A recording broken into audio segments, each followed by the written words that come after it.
We got Mason Blodgett here. What's up, buddy? What's up? All right, here we are, getting ready to install the power tank. So let's take a look at what we got going on here. We have the 15-pound red anodized power tank. This Molle panel that we got from our friends at JCR Offroad. And we've mounted up the black power tank bracket on there. Had to get a little creative with some big bolts. And we decided to get these Allen head screws. You ready to see what this looks like? Yeah. All right, grab that end of it. Now what you can see, let's pull this back. We've already got our brackets in here. We'll be right back and show you what this looks like once it's all tied in.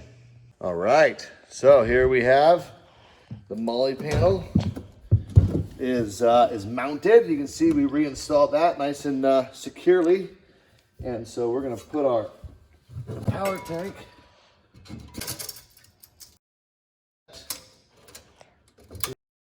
So with the power tank, we had it custom ordered so that it's got a snorkel in there so that we can mount it horizontally like this and still get the air out. So it'll be permanently attached here. I don't have to remove it at all. So I don't know, I think that is the best looking power tank installation that I've seen in a Gladiator. You think, Mace, that look pretty good? Yeah. Yeah. What are we gonna do with this bad boy? Fill up the tires and lower the tire pressure. Really fast, right? Yeah.